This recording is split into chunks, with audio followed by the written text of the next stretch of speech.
axe sticking out, is No it? axe sticking out now. Yep. Now there is, right? Yeah. As he's finished that, he's got his arms locked out, hips coming around.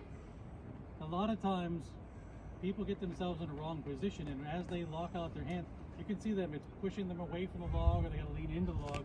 You need to adjust your stance so that when you come around, you don't have to move your body in and out to get that extension. Because you really want to make this the center of rotation for every hit, so you shouldn't be leaning in this way or leaning back. You should just always be here. A lot of people have a tendency to feel like they're not going to hit their far wood, so they stand too close, and then every hit they're pushing their body away to extend.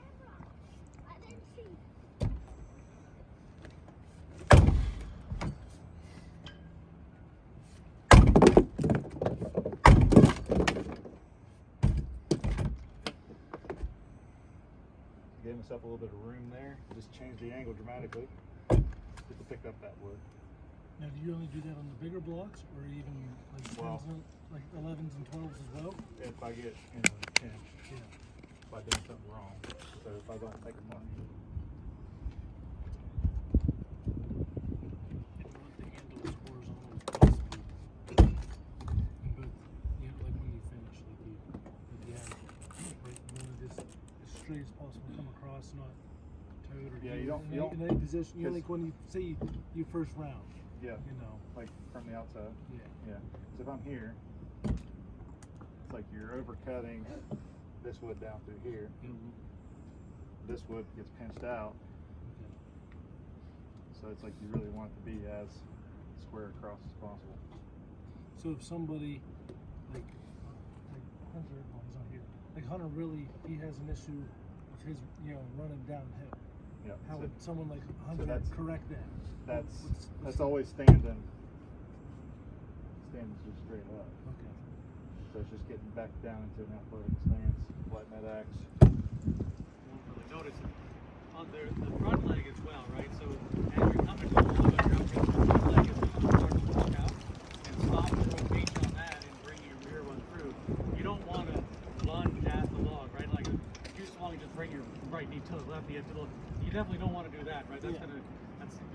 That's your front leg sort of locks your rotation and forces the rotation around as you come to the log. Yeah, you don't really want to be like fully straight leg, because that locks you out from here.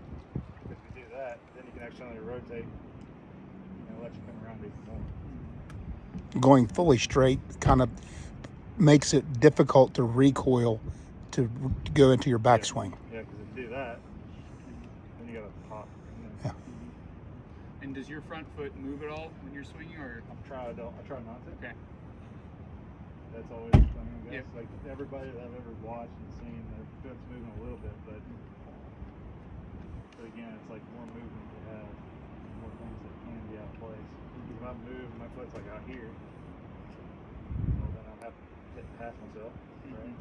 So if I move, it kind of tends to be that way, just to kind of open me up.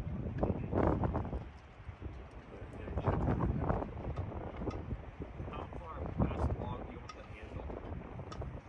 Like in this way. Yeah. So like the same way in the underhand, where it's like that center point. Like your hands don't want to be any further than that, really, because that also allows you to cut from this point all the way to the center. Everything matches up. Right. And then the roughly here. Okay. Right. Yeah. Next one's coming here. So for a one-on-one, you don't want to really come in directly, center to center. Yeah. You want to be tucked in a little bit closer to you. And I'll show you why here in a second.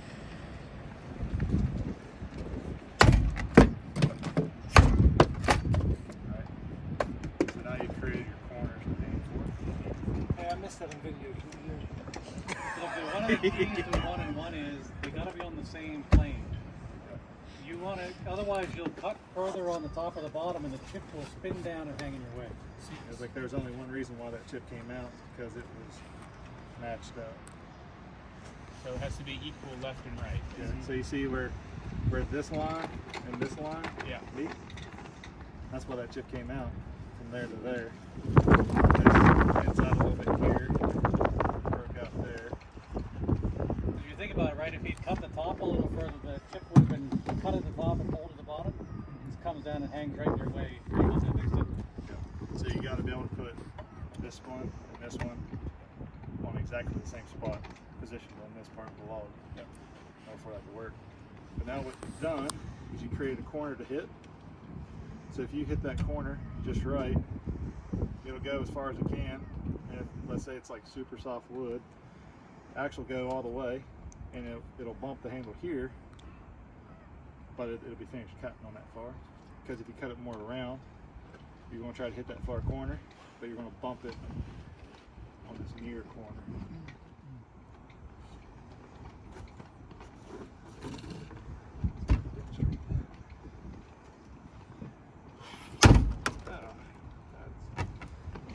But the idea is good job.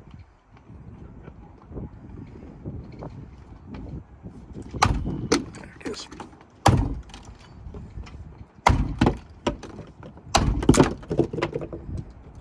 So on that one, push my shoulders this way. Cause the axe to come around.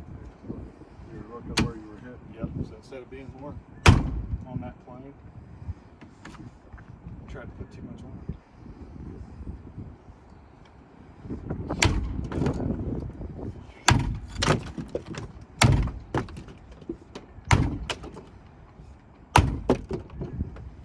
Being able to correct this. So this is probably pushing past myself more like this, right?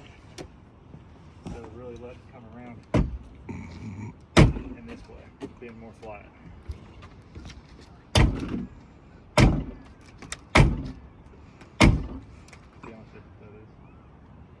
And you're talking only within a quarter inch, not even, maybe an inch. But that's the difference of letting the axe come around you or trying to lunge at it and push it past you. So it's being able to come in, keep it nice and flat next to you. So it stays flat across. Game on. Let's cut logs.